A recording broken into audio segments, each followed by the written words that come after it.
Tes. Bismillahirrahmanirrahim. Assalamualaikum warahmatullahi taala wabarakatuh. Alhamdulillah wassalatu wassalamu ala Rasulillah wa ala alihi wasahbihi ajma'in.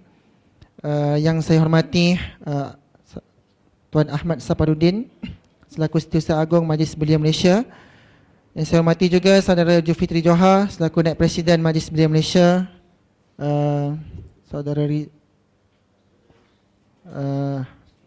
Ashraf Fairuz selaku Penolong Setiausaha Agung Majlis Belia Malaysia, Saudara Rizan selaku Ketua Penerangan, Barisan Exco, dan yang kami raikan dan kami hormati sekalian, wakil-wakil daripada pelbagai agensi dan kementerian.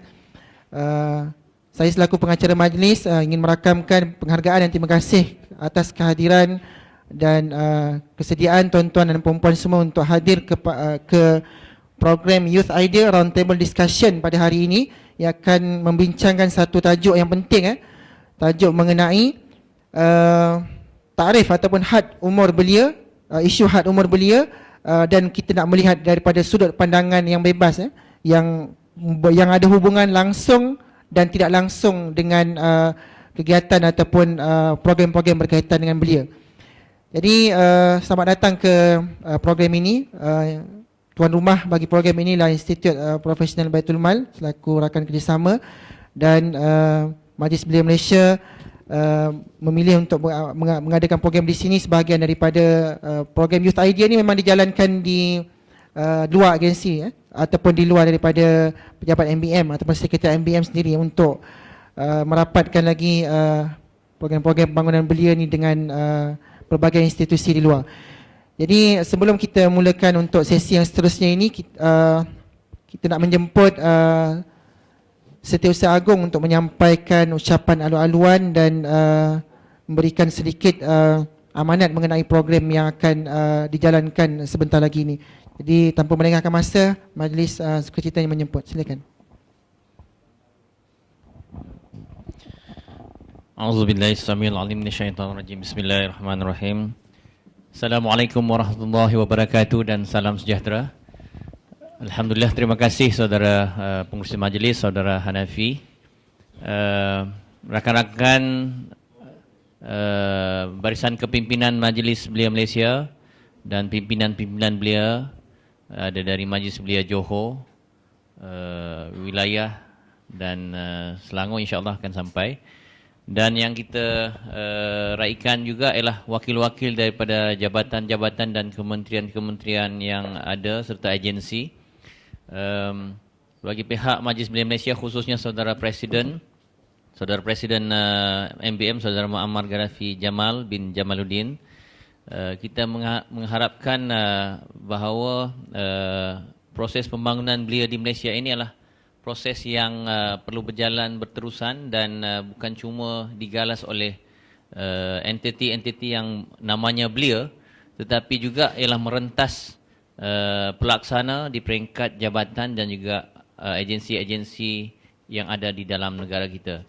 Dan umum mengetahui bahawa belia ini sifatnya dinamik dan memerlukan kepada setiap masa kita berbincang dan melihat penyesuaian yang berlaku di peringkat lokal, kebangsaan dan juga peringkat antarabangsa khususnya. Bagi pihak Majlis Belia Malaysia, kita mengucapkan terima kasih kepada Jawatankuasa Penerangan kerana Youth Ideas ni adalah sebahagian daripada program rutin di bawah MBM untuk kita membincangkan perkara-perkara bersama dengan rakan-rakan kita. Kalau dulunya kita tumpukan kepada belia sahaja dan juga adalah kita panggil satu dua pembicara untuk kita bincangkan, tetapi pada kali ini dan pada tahun ini khususnya kita mengambil pendekatan bahawa Youth Ideas ini perlu untuk kita libatkan agensi-agensi pelaksana yang lain, kerana kita mengetahui dan kita sedar bahawa MBM untuk kita melaksanakan semua mungkin adalah satu perkara yang agak terbatas kepada kita. Tetapi kita melihat bahawa agensi-agensi yang sedia ada dalam negara memang banyak membantu dan juga melaksanakan program-program bersifat pembangunan belia. Pada tahun lepas kita Yang amat berhormat Perdana Menteri Malaysia Datuk Seri Muhammad Najib Tun Razak telah melancarkan pada hari belia pada 15 Mei 2015 satu pelancaran dasar belia Malaysia yang baru. Dasar belia Malaysia yang baru yang di dalamnya ada pada tuan-tuan yang saya ingat dalam naskah buku ini, ringkasan-ringkasan yang ada. Buku asal dia tebal. Buku asal dia tebal lagi. Itu boleh dapat di peringkat Kementerian Pendidikan dan Sukan. Tetapi ada beberapa perkara yang sebenarnya di dalam telah digariskan beberapa perkara penting. Cuma yang menjadi isu pokok di bawah. Yang lain-lain ingat pimpinan belia pun kita tak ada masalah dengan merentas pelaksana konsep-konsep lain. Tetapi konsep had umur yang kita lihat menjadi satu polemik yang bukan cuma berlaku di peringkat kepimpinan, di peringkat kebangsaan, tetapi menyangkup sampai ke peringkat peringkat akar umbi di kampung, di daerah dan sebagainya. Dan kita memaklumi bahawa agensi-agensi juga mempunyai program-program mereka sendiri dan mereka ada program bersama belia dalam agensi masing-masing. Dan kita inginkan feedback ataupun respon-respon daripada agensi yang hadir, dan saya ucap terima kasih banyak-banyak kerana yang manggil ni MBM, sebuah agensi, bukan agensi kerajaan tetapi sebuah NGO.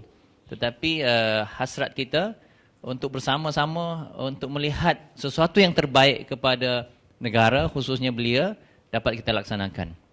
Jadi bila polemik ini berlaku, kita melihat dan berbincang di peringkat kepimpinan MBM bahawa perlunya ada untuk kita lihat semula. Pandangan ini bukan cuma daripada pandangan pimpinan belia, tetapi juga harus mengambil kira pandangan daripada agensi-agensi pelaksana yang lain. Khususnya dalam soal umur ini adalah proses untuk menurunkan umur belia, tarifan umur belia daripada 18 hingga 40 tahun, 15 hingga 40 tahun kepada 15 hingga 30 tahun. Kalau di dalam cadangan yang dibuat, dia bukan 30 tahun. Sebelum umur 30 tahun maknanya ialah 29 tahun. Ya, sebelum usia belia itu takrifan ialah 15 hingga sebelum mencapai 30 tahun. Maknanya ialah 29 tahun lah. Sekarang ini ialah kita ada dasar belia yang sekarang ni lah. Dan kita ada satu lagi akta belia, Akta Pembangunan dan Pertubuhan Belia 2007 ataupun dikenali yang digazetkan di Parlimen sebagai Akta 668. Dalam Akta 668 yang termaktub di dalamnya ialah had umur belia dari segi kepimpinan dan takrifannya ialah kekal masih lagi 15 hingga 40 tahun.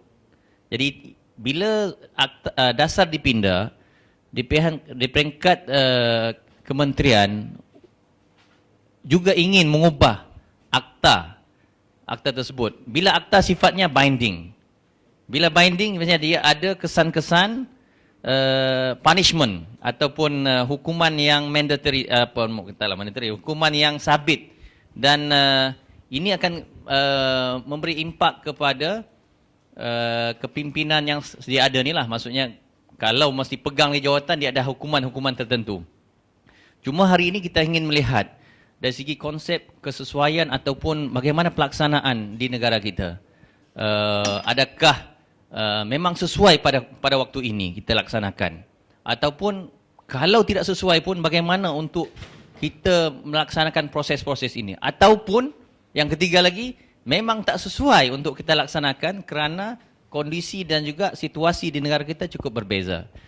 Okey, dalam perbincangan apa yang MBM telah lakukan, kita dalam perbincangan kita di peringkat ni memang kita telah buat di peringkat survey-survey yang secara rambang kita laksanakan, bertanya kepada pimpinan. Yang rata-rata kalau tanya pimpinan sedia ada ni macam berat untuk melepaskan atas dasar kesediaan di peringkat bawah terlalu awal untuk kita laksanakan. Dan survey juga telah dilaksanakan di peringkat pusat penyelidikan beliau, melihat ada keperluan untuk kita segerakan, khususnya di kalangan orang-orang muda. Orang muda nak cepat. Cuma di dalam pelaksanaan pertubuhan beliau, kepimpinan beliau, bila NGO ni sifatnya kita dulu ada ROS, sekarang ni kami pindah kepada pendaftar pertubuhan beliau. Bila organisasi beliau ni, saya tidak tahu yang lain, sebab bila kami hadir dalam sesi bersama dengan Kementerian Luar Bandar dan juga sesi bersama dengan Kementerian Perpaduan Negara, di bawah Kementerian Luar Bandar dia ada JPP, JKK. Isunya ialah orang muda pun tak berapa nak masuk dalam. Begitu juga bila kita jumpa dengan Jabatan Perpaduan, di bawah dia ada rukun tetangga. Dia kata peratus orang muda pun tak berapa nak ada. Tetapi beliau ni banyaknya di dalam persatuan-persatuan. Saya tidak tahu daripada yang lain-lain macam mana kalau boleh dikongsikan. Isunya ialah kita melihat di peringkat MBM bahawa sekiranya benda ini berlaku, adakah ruang di tempat lain untuk beliau ini aktif dan bergerak secara organisasinya dan diterima dalam sebagai pelaksana di peringkat negara. Dan kita daripada segi mungkin ada, saya tengok ada rakan saya daripada LPPKN, boleh kaji sikit segi psikologi beliau ni. Beliau ni kalau kat Malaysia ni lah, yang rata-ratanya macam saya ni pun dah limit lah. Dia biasanya lepas 30 ni dia aktif. Dia aktif dan masa aktif itulah dia nak menyumbang banyak sangat. Bila kita turunkan dulu umur belia sampai kepada 40, pun ada di kalangan peringkat yang range umur 40 ke 45. Yang mengatakan pada kita ialah kami baru nak start gear 5, tiba-tiba kena berhenti. Itu yang tahun 2007 akta itu digazetkan, tetapi pelaksanaannya 2010. Masa 2010 tu yang datang pada kita bincang itu kata, kami ni baru nak start laju, dah stabil apa semua, tiba-tiba dah kena turun sebagai pimpinan beliau. Tetapi lepas tu nak salurkan energetik dia, dia punya kreativiti dia dan juga apa pun di mana tu yang kita tak dapat salurkan. Jadi itu yang sebabnya ada yang bercempera tu, ada yang kalau mak katalah ada yang pergi ke mana-mana parti ni dia tunggu je, main. Terutama parti-parti yang baru ni. Memang harga di pasaran agak tinggi lah. Jadi itu sebahagian yang kita fikirkan dan kita melihat kepada rakan-rakan kita, alhamdulillah yang hadir hari ini melalui KPT pun ada, Integrity yang saya kenal lagi, JKM ada, JKM Jakim pun ada dan juga LPPKN. Kita harapkan perbincangan hari ini adalah perbincangan yang sifatnya konstruktif. Kita dipandu oleh rakan-rakan kita, khususnya saudara Julfitri Johar. Saudara Julfitri ni orang yang serahkan dasar belia tu. Cuma hari tu sebab kita serah ajalah. Tapi bila kita jumpa dengan PM pun, antara benda yang dia sebutkan ialah julat itu terlalu jauh.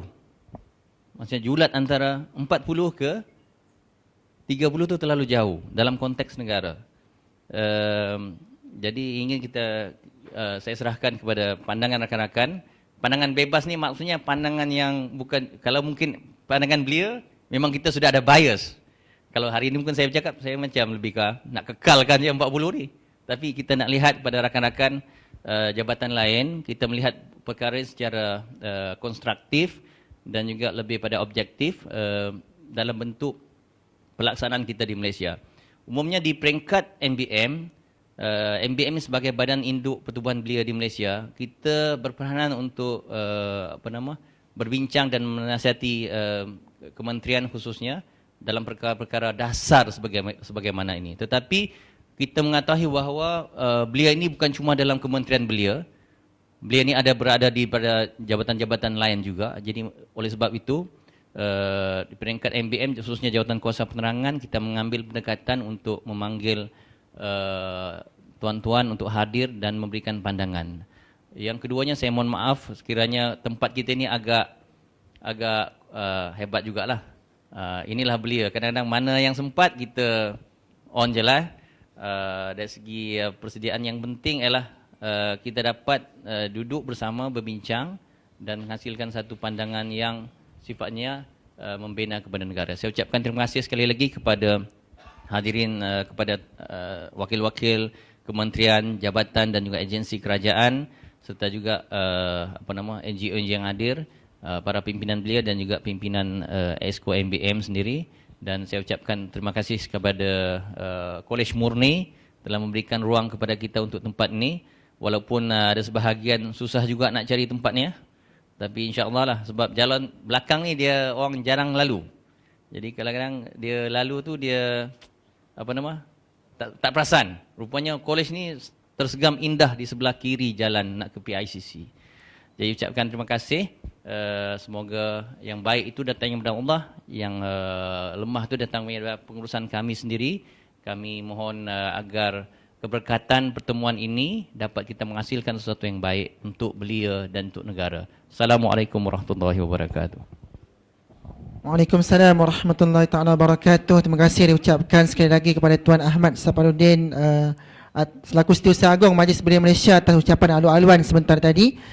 Begitulah tuan-tuan dan puan ya, kita memang sangat-sangat meraihkan dan menghargai kerjasama yang diberikan untuk hadir ke dalam sesi program perbincangan Youth Idea ini untuk kita mendapatkan pandangan mengenai isu takrifan umur baru belia negara ini.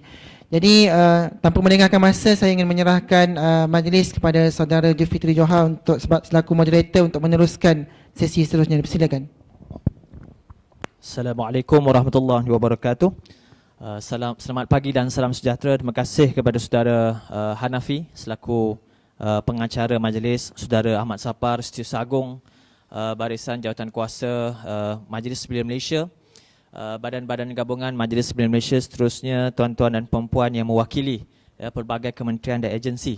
Pertama sekali kami mengucapkan terima kasih atas kehadiran tuan-tuan dan puan-puan sekalian, kerana kehadiran tuan-tuan dan puan-puan sekalian penting untuk memberikan sudut pandang yang berbeza berkenaan dengan isu yang kita cuba bincangkan pada pagi inilah.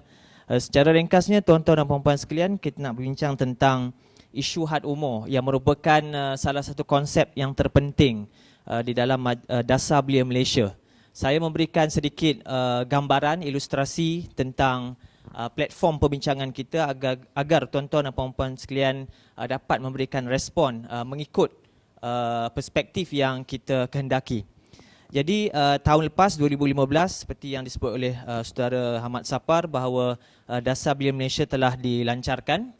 Ini merupakan dasar yang ketiga yang disemak semula dan diberikan nafas baru dan diberikan aspek-aspek yang lebih komprehensif yang melibatkan sebahagian daripada kementerian-kementerian. Saya sebut secara ringkas penyertaan DBM. Antara tiga key point dalam Dasar Belia Malaysia adalah untuk menyelahkan potensi belia, to unleash the potential of the young people. Kemudian mempersiapkan belia sebagai pemacu pembangunan strategik negara pada masa hadapan berpandukan perlembagaan, persekutuan dan rukun negara. Itu antara penyataan umum yang disebut pada preamble yang disebutkan di dalam permulaan Dasar Belia Malaysia. Dan ini juga ada beberapa key point yang tuan-tuan sebahagiannya pun sudah sedia maklum.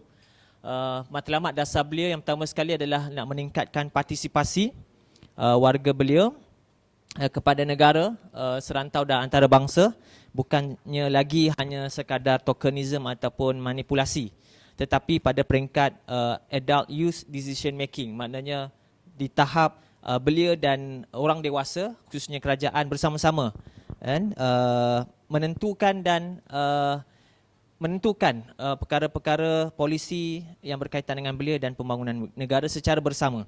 Yang keduanya untuk menyelahkan potensi, key point dia adalah potensi, dan yang ketiganya adalah memperluaskan akses kepada bidang keutamaan serta inisiatif pembangunan belia untuk dimanfaatkan oleh kesemua kumpulan sasaran. Ini secara sejarahnya secara ringkas saja kerana bukan ini yang kita nak highlight. Cuma kita nak maklumkan bahawa DBM yang ada pada tahun lepas ini adalah yang ketiga selepas kali pertama pada tahun 1985 dan kali kedua disemak pada tahun 1997. Ini kali ketiga. Dan ini yang saya nak cuba fahamkan tuan-tuan dan puan-puan sekalian, dalam Dasar Belia Malaysia ini 4 teras, konsep utama. Isyhad umum, yang keduanya holistik dan berpandukan perlembagaan persekutuan dan rukun negara. Yang ketiganya futuristik, relevan dan terkini, dan yang keempatnya merentas pelaksana dan generasi. Saya pergi secara ringkas saja sebelum kita zoom in pada konsep yang kita nak minta pandangan tuan-tuan dan puan-puan sekalian. Ini tarifan umum, konsep yang pertama. Kalau menurut Menteri Belia dan Sukan adalah untuk tarifan umum yang baru ni adalah untuk meremajakan kepimpinan negara. Maknanya dengan mempercepatkan proses kematangan belia, maka akan mempercepatkan proses untuk melahirkan pelapis yang lebih muda pada tahap atas. Dan yang keduanya disebut oleh Menteri Belia adalah untuk mengikut standard piawaian antarabangsa yang saya akan sebutkan selepas ini. Itu dua main reason. Ini rasional pemilihan umum kalau mengikut Dasar Belia Malaysia. Yang mungkin ini kita nak juga ada kaitan untuk tuan-tuan respon. Sebagai contoh saya lihat Cik Hafizi pun ada hadir hari ini daripada Institut Integriti. Mungkin boleh respon dari segi bagaimana dari segi pengamalan integriti lingkungan umur 15 hingga 30 ni dan 30 hingga 40. Adakah sesuai tarifan umur itu mengikut keadaan semasa? Semalam pun kita lihat 55% tangkapan SPRM. Daripada 1903 tangkapan, 55% belia di bawah umur 40. Ini satu angka yang kita cuba bincanglah. Maknanya SPRM sebut 55% tangkapan sejak 2013. 55% daripada 1903 tangkapan adalah merupakan belia di bawah umur 40, bukan bawah 30. Jadi kita bincang lepas ni. Ini antara sebab-sebabnya rasional pemilihan secara ringkas. Mengurangkan jurang generasi, memantapkan pembangunan dan EQ, IQ, SQ dan PQ dan sebagainya. Mungkin tuan-tuan boleh digest teruslah, tak perlu saya huraikan secara lebih detail. Okey, ini 8 sebab mengapa rasional pemilihan umur belia seperti yang ditetapkan dalam Dasar Belia Malaysia. Ini juga mengikut antara rasional pemilihan umur belia yang kita lihat bahawa dijangkakan dia mengikut tahun, dan kita lihat bahawa angka 15 hingga 30 tu dia akan maintain pada 8,000 kan? 8,000 maknanya negara kita muda dan kita dijangkakan menjadi negara tua pada tahun 2035. 15% penduduk Malaysia akan menjadi kebanyakannya warga emas. Ini pun mungkin boleh dikaitkan dan dibahaskan mengikut kepakaran dan pengalaman tuan-tuan dan puan-puan sekalian. LPPKN mungkin relevan untuk isu kependudukan ni. 2 hari lepas pun kita hadir kepada seminar World Population Day oleh LPPKN. Ini sebab utama lah bangsa. Ini ada boleh debate jugalah. Sama ada kita nak ikut best practice ataupun big practice. Kalau best practice mungkin nak tengok semua lingkungan sebaya, semua negara, ataupun kita ada acuan kita sendirilah big practice di dalam negara. Itu pun didebatkan di kalangan pemimpin belia lah. Sama ada kita nak sekadar ikut amalan terbaik antarabangsa. Sebagai contoh Australia 16 tahun dah remaja dia dah keluar, dah disarankan duduk separate daripada keluarga dan diberikan macam bukan dauri, token ataupun allowance kepada Australia lah sebagai contoh. Mungkin kalau salah fakta boleh tuan-tuan betulkan. Maknanya tahap persediaan dia mematangkan belia di Australia tu mungkin awal, dan mungkin bagi kita di Malaysia kita extended family kan. Kita tak keluar umur 16 daripada rumah. Mungkin ini fakta-fakta yang saya akan bincang kejap lagi secara ringkas. Yang keduanya holistik dan berpandukan perlembagaan persekutuan dan rukun negara. Saya pergi cepat je sebab ini bukan kita punya main target. cuma nak bagi gambaran pada tuan-tuan supaya memahami dasar belia Malaysia dan apa yang kita kendaki untuk kita bincangkan pada pagi ini. Kita ada 8 kumpulan sasaran belia yang mungkin ada kaitan juga dengan kementerian dan agensi tuan-tuan dan puan-puan sekalian. Ini kumpulan sasaran belia yang mungkin ada kaitan dan terkait dengan kementerian dan agensi tuan-tuan maupun badan gabungan yang ada pada pagi ini. And belia bersekolah, sudah tentu takrifannya adalah bawah 18 tahun lah. Belia pengajian tinggi, belia berkerjaya, perkumpulan belia, motor, ada yang minat parkour, ada yang minat Pokemon Go sebagai contoh lah tuan-tuan. Kemudian belia masa, belia yang lebih luas lagi. Kemudian belia Malaysia antarabangsa, pelajar dan pekerja kita yang berada di luar negara. Kemudian belia minoriti dan golongan tertinggi OKU, belia LGBT yang rentan lah, yang disebut sebagai golongan rentan ini.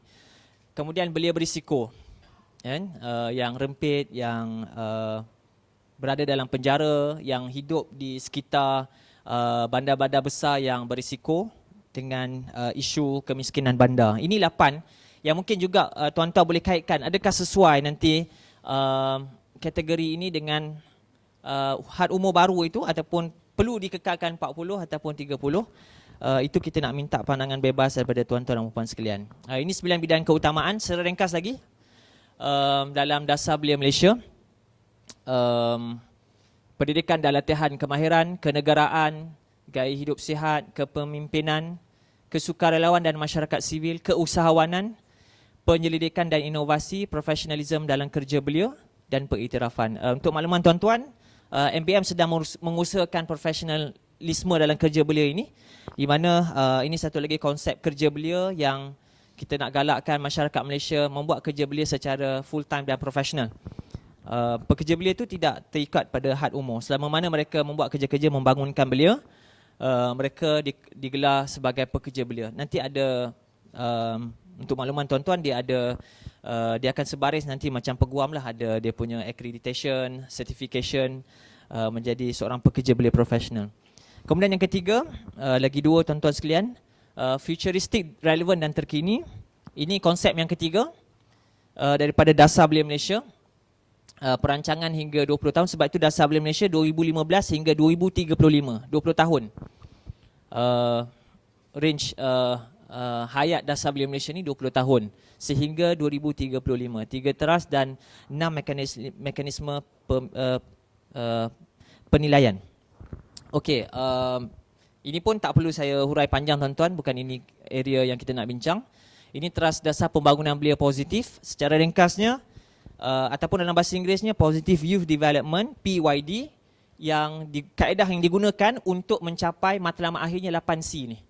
Asalnya dalam teori PYD hanya ada 5C, tapi ditambah lagi 3C.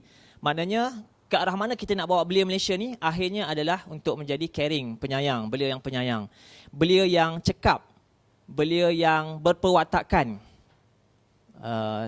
kemudian belia yang berkeyakinan, confident. Kemana lagi kita nak bawa tuan-tuan sekalian? Belia yang ada kerjasama, tidak bersifat individualistik. Kemudian bertimbang rasa, ini 3 yang ditambah. Bertimbang rasa, considerate, yang seterusnya adalah kompetitif, dan yang akhirnya adalah sumbangan. Kita nak belia kita ni aktif menyumbang. Mungkin kita boleh bincang juga, adakah range umur 15-30 ni mereka aktif menyumbang dari segi tahap umur tersebut. Mungkin tuan-tuan boleh membantu kami. Ini teras dasar PYD. Maknanya PYD ni terbahagi kepada 2 aset yang nak dibangunkan, aset luaran dan aset dalaman. Aset dalaman ni lebih kepada nilai-nilai dalaman lah, kan? Berfikiran positif, dan yang berkaitan dengan dalaman. Dan aset luaran ni lah yang berkaitan dengan sekolah, berkaitan dengan masyarakat, berkaitan dengan universiti. Maknanya institusi luar yang menyokong mereka, JKKK, ya? Sebab itu famous maxim dalam PYD ni adalah belia tidak membangun di dalam aktiviti, tetapi belia membangun dalam masyarakat. Ya, itu maxim yang terkenal lah di bawah PYD ni, pembangunan belia positif. Okey, teras dasar dari belia untuk belia. From Youth to Youth. Ini pun saya rasa mudah untuk dipahami. Terusnya adalah belia sebagai sumber dan aset negara. Ini ruang-ruang yang kita nak cover, yang Kementerian Belia dan Majlis Belia Malaysia nak cover. Ya, pendidikan tidak formal, penyertaan belia, kerjasama antara kementerian, NBOS, inovasi, dasar pelbagai peringkat dan sebagainya. Ini pun saya rasa tak perlu bincang, cuma ringkas saja. Ini untuk menilai sejauh mana keberkesanan dasar belia Malaysia adalah berdasarkan indeks belia Malaysia.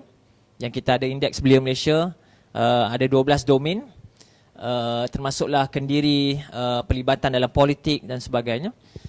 Ini yang akan digunakan untuk menjadi penanda aras kepada kejayaan DBM, termasuk melihat Commonwealth Youth Index,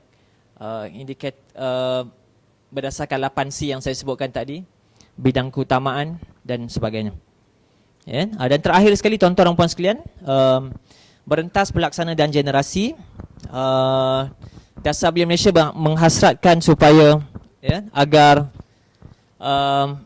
pelaksanaan Dasar Belia Malaysia ni ataupun kerja-kerja membangunkan belia ini akan merentas pelaksana. Bukan sebelum ni hanya, biasanya orang tujukan hanya kepada Menteri Majlis Belia Malaysia dan Kementerian Belia sahaja, tetapi kita nak agresively semua pelbagai peringkat terlibat untuk membantu membangun belia kita.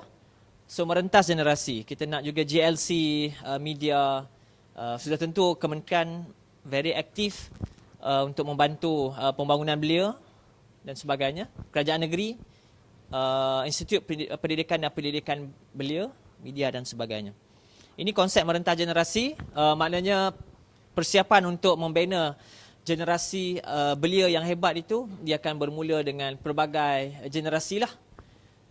Daripada orang Arab kata minal mahdi ilal lahdi, daripada buayan sehinggalah ke liang lahat. Itu secara ringkas lah. Okey. Terakhir saya nak sebut pada tuan-tuan dan puan sekalian, saya harap tuan-tuan, saya yakin tuan-tuan dah faham 4 konsep tadi secara ringkas. Ini presentation saya yang terakhir untuk lebih menjurus kepada isu yang sedang kita perbincangkan dan kita berhasrat untuk mendapatkan pandangan tuan-tuan dan puan sekalian. Adalah konsep yang pertama lah. Ini isu yang paling hangat dan paling mendapat caretaker dia. Siapa nak jadi caretaker 30 hingga 40 ini? Ya, itu isu juga yang dilontarkan. Kemudian ada juga yang bincang supaya definisi belia berbeza dengan definisi pemimpin belia. Macam di Brunei saya dipahamkan definisi pemimpin belia tidak masalah di atas 30 tahun. Tapi definisi belia je kekal 15 hingga 30. Itu antara yang dibincangkan. Maknanya definisi belia biarlah 15-30. Pemimpin belia boleh fleksibel. Ya, atas 30 tahun pun tak apa. Tetapi sekali lagi, kalau ada yang muda yang layak, kita bagi laluan. Yang di bawah 30 yang nampak layak dan matang, kita bagi laluan, tidak ada masalah. Ya. Dan ni terakhir tuan-tuan sekalian, untuk kita nak minta respon tuan-tuan dan puan sekalian. Untuk guide perbincangan kita pada pagi ini adalah yang pertama sekali, kita nak minta pandangan tuan-tuan sekalian berdasarkan pengalaman tuan-tuan sebagai contoh di Institut Integriti, bergelumang dengan isu-isu integriti dan rasuah. Tuan-tuan daripada Kementerian Kesihatan sebagai contoh, mungkin ada takrifan remajanya sendiri di bawah dasar kesihatan remaja kebangsaan, ada definisinya tersendiri. Tuan-tuan daripada AKPK sebagai contoh, apakah takrif konsep belia yang terbaik untuk Malaysia? Ya, konsep untuk pengetahuan tuan-tuan, dia tak semestinya hanya mengikut had umur. Dia mungkin dari segi psikologi, dari segi emosi, dari segi apa saja, dia ada banyak konsep. Mungkin tuan-tuan dan puan-puan boleh membantu dari segi konsep yang terbaik. Apakah konsep belia yang terbaik untuk Malaysia? Ini saja guide saya tuan-tuan untuk memandu perbincangan. Dan yang keduanya, bilakah belia akan mencapai usia kematangan dan kemandirian? Berdasarkan pemerhatian tuan-tuan, deal dengan isu-isu yang pelbagai ini. LPPKN sebagai contoh, sahabat saya boleh bantu. Saudara Mazwa. Bila agak-agak, saya pun lihat leaflet yang dikeluarkan oleh LPPKN. isu-isu adolescent ya. Ada dia punya fact sheetnya dibuat oleh LPPKN 2 hari lepas. Amat menarik, boleh membantu juga pembincangan. Kemudian yang ketiganya, bagaimanakah senario terkini belia yang berumur 15 hingga 30. Dan juga kalau boleh ditambah senario belia yang 30 hingga 40. Ya, mungkin ini juga fakta-fakta ini boleh membantu kami untuk memformulasi dan mencadangkan kepada kementerian apakah tarifan umur yang terbaik supaya ya kita boleh sama-sama membantu membangunkan belia negara. Jadi saya harap perbincangan itu memberikan sedikit panduan, dan saya mohon rakan-rakan Exco pimpinan MBM boleh sama-sama membantu saya untuk menjadi moderator kepada perbincangan kita pada pagi ini. Jadi saya ucapkan terima kasih. Mungkin kita boleh mulalah daripada tuan-tuan ataupun MBM nak respon dulu, nak ada tambahan sebelum kita buka kepada perbincangan. Terima kasih. Kita ada reporters pencatat. Okey. Silakan tuan-tuan, mic disediakan. Ada berapa mic? Saya mohon jasa baik tuan-tuan memperkenalkan nama dan daripada mana supaya kita boleh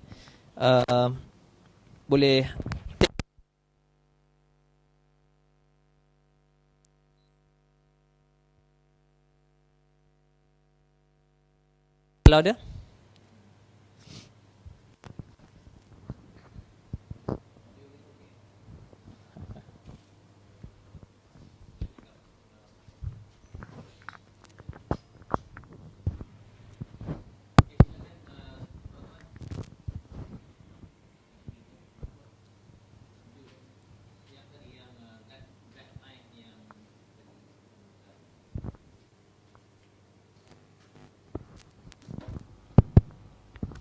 Silakan tuan-tuan. Dia biasalah yang pertama ni akan jadi hero lah untuk memanaskan perbincangan. Silakan tuan-tuan. Kalau badan gabungan yang hadir pun, kita daripada Majlis Belia Johor sebagai contoh, daripada MAIHA, Persatuan Asrama Belia, boleh bagi pandangan juga untuk memperkuatkan hujah ataupun melemahkan hujah pun boleh. Kita tidak ada bias hari ni. Kita nak minta mendengar pandangan. Persatuan Belia Buddhis pun ada. Saudara Tai, ada nak mulakan pandangan dulu?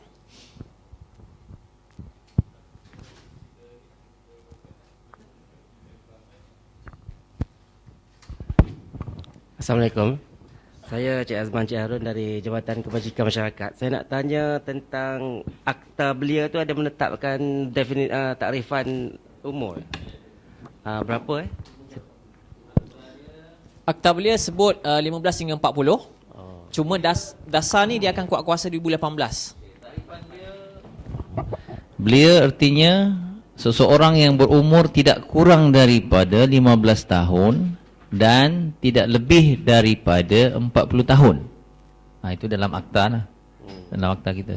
Okay. Akta yang ni. Sebab Akta Kanak-kanak 2001 artinya seorang yang di bawah umur 18 tahun. Macam ayah kanak-kanak. Itu saya nak tahu sebab saya tak pernah baca akta tu.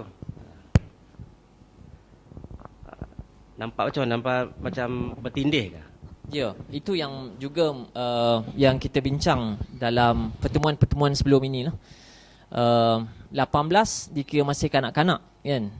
Tapi takrifan kita dah bermula seawal umur 15 tahun. Dalam Akta Belia itu disebut 15 hingga 40 tuan. Bila dasar ni dah di-endorse, jadi mereka Kementerian Belia dalam proses untuk meminda. Maknanya 2018 mereka akan pinda takrifan umur ni berdasarkan dasar Belia Malaysia yang baru. Mereka mahu pinda kepada 15 hingga 30 lah. Pada saya kalau bertindih macam tu, saya cadangkan apa yang Tuan bentangkan tadi. Tuan pun kata target bermulanya biasanya MBM adalah 18 ke 40. Maknanya 18 ke bawah tu Tuan tak peringkat sekolah lagi. Saya rasa bagus naikkan ke 18 tu supaya tak bertindih dengan akta kanak-kanak dan berakhir bila saya terpulang kepada tuan-tuan lah, saya tak faham. Saya kedua-duanya saya dah lepas dah. Saya cara saya faham satu.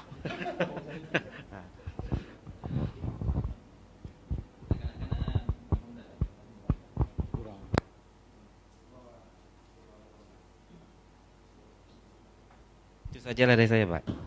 Terima kasih pada saudara Rizan atas penjelasan.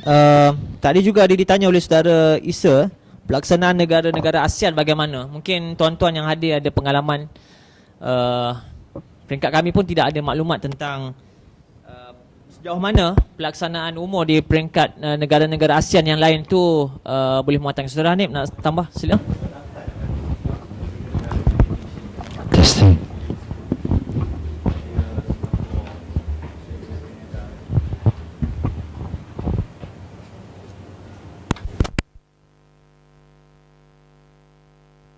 ASEAN yang lain, yang setakat ni yang berbola sekitar. Yang rapat dengan kita ni Indonesia. Indonesia melalui Kemenpora dia, Kementerian Pemuda dan Olahraga yang BBS kita lah. Mereka gazetkan umur dia sama macam kita. Dia dah digazetkan tu sampai ke 30 tahun. Cuma bila benda tu berjalan, berlaku penentangan di peringkat OKP. OKP ni organisasi kelolaan belia ni. OKP ni pertubuhan-pertubuhan belia pula. Untuk naikkan semula kepada umur 40 tahun. Sebagai contoh, kami punya rakan macam MBM kita lah di Malaysia ni. Di sana KNPI. Kesatu Komiti Nasional Pemuda Indonesia. Umur pimpinan dia sampai 40 tahun. Jadi dia ada kontradiksi. Dan kalau tanya kita, suasana Indonesia dengan Malaysia ni amat similar, amat sama. Segi budaya, pemikiran, pembangunan, mungkin ada dapatan-dapatan lain saya tidak tahu. Tapi memandangkan macam tu, kita jadi macam, yalah, apa benda yang berlaku di Indonesia dia akan sikit sebanyak dia akan sama macam kita di Malaysia. Kalau di negara lain macam di Singapura, dia tidak ada sangat pertubuhan belia yang di bawah naungan kerajaan macam kita ni. Cuma yang dia ada ialah dia di bawah National Youth Council, di bawah direct, di bawah kerajaan dia. Begitu juga dengan di Filipina, dia di bawah pejabat presiden, National Youth Committee. Macam di Cambodia, dia ada juga persatuan yang sama macam MBM. Macam kita jugalah, still bawah, taklah sampai 30 dia berjalan. Jadi maksudnya ini yang berlaku di negara-negara ASEAN lah. Ada yang cuba untuk hadkan dari sudut akta, dan ada yang masih lagi lenient ya, sebab ikut pada negara masing-masing. Cuma di dalam akta kita ni, sebab Malaysia ni kita ada akta, jadi kita kena ikut di dalam akta kita lah. Sebelum diubah buat perubahan, itu sebab kita mengambil pendekatan untuk dapatkan daripada stakeholder yang lain selain daripada MBM sendiri.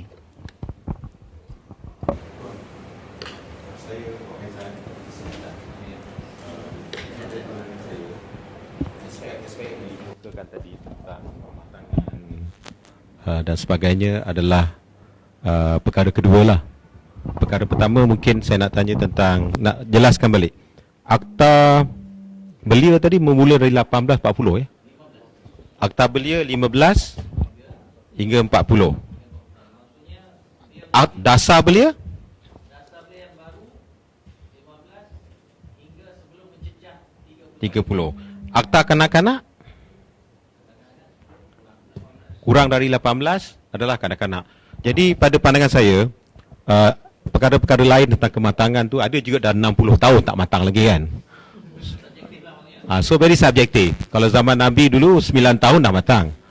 So kematangan satu aspek penting, dan pengalaman luar negara pun penting juga. Tetapi pengalaman saya di Kementerian Kesihatan, kadang-kadang akta itu menjadi kekangan. Apabila telah diluluskan sesuatu aktiviti itu, akhirnya kita kalah di mahkamah kerana akta. Jadi saya tengok sini terdapat banyak pencanggahan di sini. Walaupun kalau kita lihat tadi yang Tuan tunjukkan ya, dua negara di dunia yang menggunakan sampai umur 40. Maknanya tadi di situ adalah Brunei dengan Malaysia. Dan 5 negara di dunia yang menggunakan sampai umur 35. Jadi mungkin kita boleh naikkan per 35 lah. Tetapi balik semula pada pokok dia tadi, akta kata 15 hingga 40, dasar pula 15-30, manakala akta kanak-kanak bawah 18 adalah kanak-kanak. Jadi saya lihat kalau macam kesihatan, banyak kekangan di situlah. Bila kita bagi fund, kita buat aktiviti, kita diperangkap di situ. Diperangkap di sini. Jadi bila kita nak bagi duit pada umur orang sekian, lepas tu ada audit dan sebagainya, tak boleh nak jawab. Jadi saya rasa akta kanak-kanak dengan akta belia ni nak kena seragamkan. Apa maksud kanak-kanak, apa maksud belia, dan kalau kita nak tukar dasar tadi kepada 15 hingga 30 misalnya, berapa lama yang kita ambil untuk dasar itu boleh diluluskan. Kalau kesihatan kadang bertahun-tahun, masuk kat parlimen tak lulus dan pusing dan sebagainya lah. Jadi saya rasa kita lihat apakah implikasi perundangan, adakah ini menjadi satu kekangan atau perkara ini perkara remeh yang kita boleh selesaikan dan tak ada implikasi lain lah. Sebab bila ada masalah akta, kita nak bagi peruntukan dan sebagainya, bila kena audit kita kena juga, tak boleh nak lari. We cannot break the rule. Tapi kalau boleh kita macam kesihatan, kita bend the rule lah. Masih lagi mengikuti akta, tetapi masih teratur lah. Masih pada Saudara Rizal, silakan kalau ada. Assalamualaikum warahmatullahi wabarakatuh. Saya daripada Kementerian Pendidikan Malaysia. Jadi macam ni, saya berpandangan, saya nampak tadi bila dibentangkan dalam Akta 1997 menyatakan umurnya dari sehingga 40 tahun kan. Tapi your focus group is dari sampai 30 tahun sahaja. Kemudian dari segi kepimpinan, majlis belia nak lanjutkan sampai 40. Jadi saya rasa walaupun Tuan dekat sana tadi menyatakan bahawa kepimpinan perlu sampai kepada umur yang lebih sampai 40 atau lebih tua daripada 30 tahun, bagi tujuan untuk kita memberi keyakinan kepada pemimpin atasan untuk bercakap dan sebagainya dalam hal-hal isu negara, keuangan dan sebagainya. Tapi kita perlu ingat ini adalah majlis belia. Saya lebih, ini pandangan bukan pandangan KPM tapi pandangan saya. Saya berpandangan kalaulah belia ini dipimpin oleh golongan yang sama umur dengan mereka, itu adalah lebih baik. Dan saya rasa pemimpin atasan pun tahu yang golongan belia ini adalah belia. Umurnya begitu dan pandangannya pun mungkin tidak sebagus yang kita harapkan. Tapi kita kena ingat, tujuan kita kalau kita lihat majlis belia, mungkin kita tujuannya adalah untuk, kalau dekat sini kita tengok, to ensure continuity of the country's future leadership. Itu tujuannya. Kalau kita bagi dia untuk memimpin, dan kita matlamatnya untuk melahirkan pemimpin pelapis, adalah tepatlah kalau kita ambil daripada golongan yang 30 tahun ke bawah. Let's say kalau you all nak tetapkan 30 tahun ke bawah. Tapi kalau kita nak meletakkan pemimpin yang golongan yang lebih tua untuk memimpin majlis belia, saya kurang bersetuju. Sebab biarlah golongan muda yang memimpin golongan mereka. Yang lain akan memberi nasihat lah. Kalau kata contoh, dia mungkin majlis belia mungkin boleh, pemimpin-pemimpinnya boleh buat engagement dengan golongan-golongan yang lebih tua untuk mendapatkan pandangan dan sebagainya dalam aktiviti mereka. Ya? Terima kasih. Terima kasih Cik Zaidi. Cik Zaidi mencadangkan supaya Cik Zaidi daripada Kementerian Pendidikan Malaysia mencadangkan belia harus dipimpin oleh belia sendiri, maknanya dikekalkan, dipersetujui bahawa takrifan umur bawah 30 lah. Okey, kalau ada yang lain, Hanif silakan. Saudara Hasnul Hanif, Exco Majlis Belia. Bismillahirrahmanirrahim. Assalamualaikum warahmatullahi.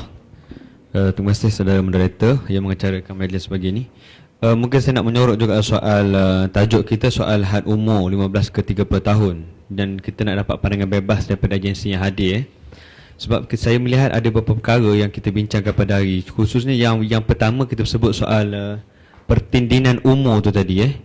Rakan kita daripada agensi kesihatan, daripada LPPKM misalnya, takrifan umur tu segi belia 15-40, ada yang kanak-kanak lain dan lain. Maksudnya yang tu satu isu. Yang keduanya soal belia ni dia merentas agensi dan kementerian. Mana kata kalau kita sebut macam hari ni, dasar belia, dasar pembangunan belia negara 1997, kumpulan sasar belia 15-40 tahun. Yang 2018 ini nanti yang Kementerian Belia dan Sukan nak laksanakan belia berumur 15 ke 30 tahun. Merentas kementerian tu maksud saya macam JAKIM, dia ada belia masjid. Maksudnya belia masjid pun kena bawah 30 juga lepas ni. Dan juga agensi-agensi lain pun ada belia lah, mana taklifan belia dalam agensi itu sendirilah. Dalam konteks ni saya melihat kita di MBM lah, khususnya belia akar umbi ni, khususnya dia boleh saya katakan menentang lah dengan dasar baru ni. Sebab apa? Kita melihat akan ada gap 10 tahun 10 tahun gap jurang yang cukup besar, yang dahulunya 15 ke 40 tahun, sekarang lah maksudnya, kemudian akan datang ni 15 ke 30 tahun. Yang sebenarnya kalau di peringkat kami di persatuan majlis belia dan sebagainya, kita ada majlis belia daerah, majlis belia negeri, akan mati pertubuhan yang kebanyakannya kalau yang di desa-desa ni, yang daerah contohnya, yang kebanyakannya dipegang oleh kelompok orang lama. Sebab apa? Sebab orang baru ni banyak bicara ke bandar. Itu kita pun maklum lah dengan orang kata situasi suasana duduk di desa dan kampung kan. Jadi isu tu pun satu isu pokok pada kita untuk kita tengok. Dan dalam konteks pandangan bebas daripada agensi ni, kita nak tengok juga sejauh mana kesan umur 15 ke 30 tahun ni memberi kesan kepada baik MBM ataupun agensi masing-masing jugalah. Wallahualam. Terima kasih kepada Saudara Hanif yang membantu memberikan senario yang berlaku di peringkat akar umbi. Silakan yang lain, kita boleh berbeza pandangan, tidak ada masalah. Saya cuba memainkan peranan untuk tidak menyebelahi mana-mana pihak. Kerana itu tugasan moderator lah. Silakan Cik Hafizi dulu ke?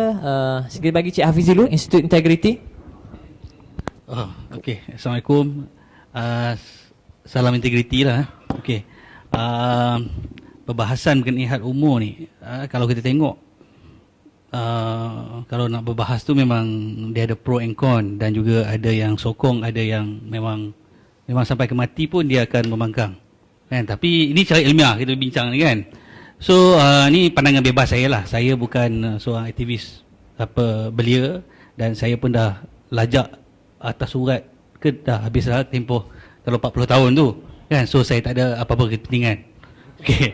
So apa yang kita boleh tengok dari segi had umur ni, pertama kalau kita tengok dasar belia Malaysia yang telah dibuat pada apa yang dilancarkan 2015, saya percaya dalam nak menyediakan satu dasar belia ni tentulah melibatkan pelbagai pihak.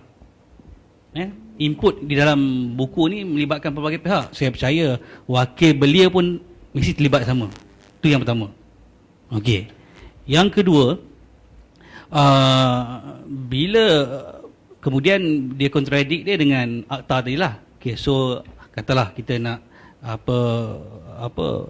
ubah akta, amend akta ni pada 2018 untuk di ini.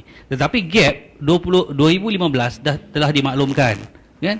Telah dimaklumkan dari segi kesediaan.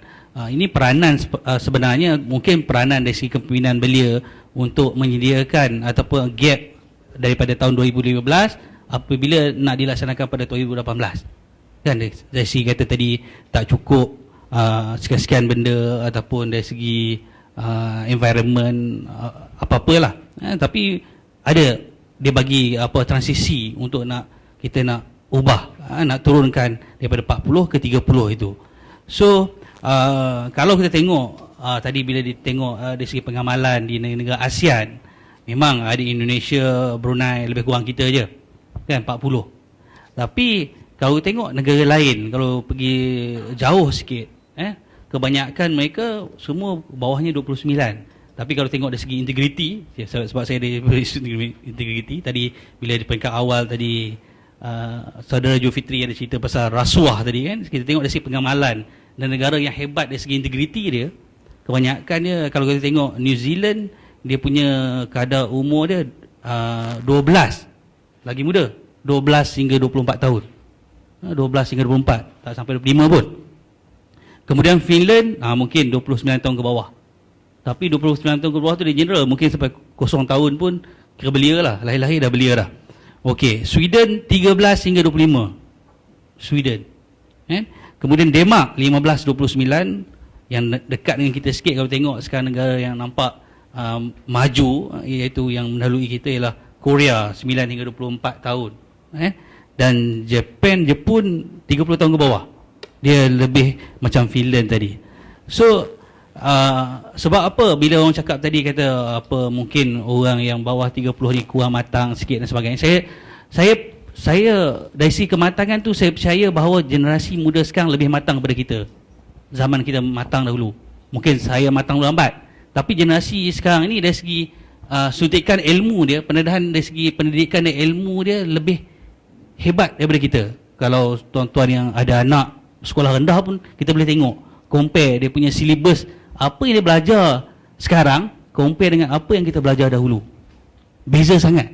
Itu dari segi knowledge. Maksudnya dari segi matang pun saya percaya matangnya lagi cepat, dan apa bila cerita pasal isu kepimpinan, maksudnya kata okey, apa dari segi definisi, dari segi belia is okey 30 tahun ke bawah, kepimpinan 30 hingga 40. Tetapi kalau kita tak bagi peluang, kerana saya percaya bahawa belia yang bawah 30 tahun pun banyak yang mempunyai apa semangat kepimpinan yang tinggi ataupun ciri-ciri apa leadership yang tinggi, cuma dia tak ada peluang dan ruang untuk dia pergi ke depan. Cuma dia tak diberi peluang. Tetapi mungkin ada juga orang, kalau macam gap dia terlampau lama, 15 hingga 40 contohnya, mungkin peringkat awal itu memang dia aktif belia. Tapi bila dia sampai umur 20 lebih 30, dia sudah hilang fokus dan dah tak aktif.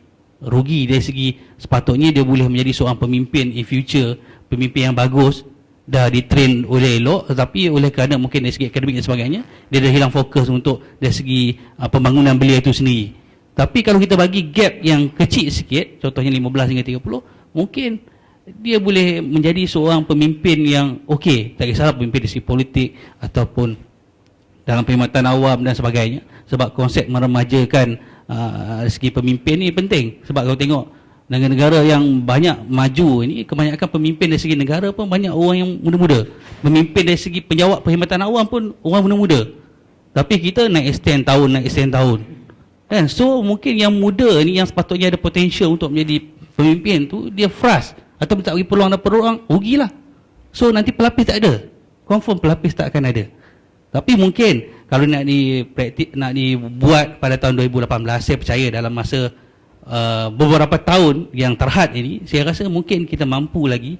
Saya yakin apa Majlis Belia Malaysia boleh lagi pertubuhan-pertubuhan di bawahnya boleh lagi apa mencari pelapis betul-betul yang boleh lead persatuan-persatuan pertubuhan-pertubuhan sama di peringkat daerah, negeri dan ni. Cuma banyak mungkin apa yang berlaku sekarang, kebanyakan bila orang cerita pasal kepimpinan belia ni, orang cerita bukan sekat belia, apa benda yang berlaku kat Malaysia ni semua relate dengan politik. Itu isu dia. Dan itu isu dia. Bila relate dengan politik memang tak boleh lah. Sebab mungkin ada tendensi sesengah kepimpinan apa masyarakat yang muda ataupun belia dan sebagainya, tendensi dia mungkin tak kisahlah ke arah parti mana pun. So bila dia gap dari 30 hingga 40 tu, dia tak ada lead sesuatu pertubuhan, kalau dia tak aktif dalam politik, itu mungkin satu laluan yang sukar untuk dia untuk menjadi pemimpin pada masa depan. Tapi tak menjadi persoalan. Sebab kalau kita tengok contoh yang saya tahulah, MAYC kan. MAYC dia ada MAYC yang belia ni, tapi dia ada juga MAYC veteran. Sebab aktivis MAYC yang veteran ni, yang dulu dia aktif waktu zaman belia tu, bila dia kata dah habis umur 40 nak buat apa, dia dah biasa aktif dari zaman muda lagi. So dia tubuhkan NGO baru, veteran persatuan MAYC veteran, macam tu lah namanya kan. So mungkin boleh pelibatan dia boleh kat situ, mungkin boleh guide adik-adik yang peringkat bawah 30 itu. Tapi taklah nama belia dah. Kita boleh lagi bagi contribute kepada negara, contribute kepada masyarakat dan sebagainya. Tak semestinya contribution gitu hanya boleh diberi hanya melalui persatuan belia.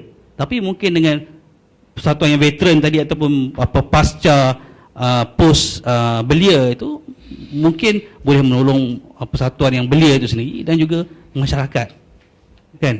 Sebab apa lagi satu lagi yang saya, bila kita cerita pasal umur 40 hingga 30 ni, dia satu lebih kurang macam transformasi lah.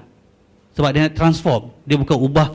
Kalau buat 35 mungkin dia ubah sikit 5 tahun dia, tapi kalau gap 10 tahun tu mungkin dia, kita namakan dia transform. Tapi transform ni memang ada orang boleh terima, ada tak boleh terima. Tapi walau bagaimanapun, sebab bagi saya apa dasar belia negara ni telah dah mencadangkan umur 18, kita terpaksalah menyahut seruan itu untuk kita prepare supaya benda ni dapat dilaksanakan pada tahun 2018. Sebab kita selalu bercerita pasal bermain di padang yang sama, di padang yang rata, menari di lantai yang sama.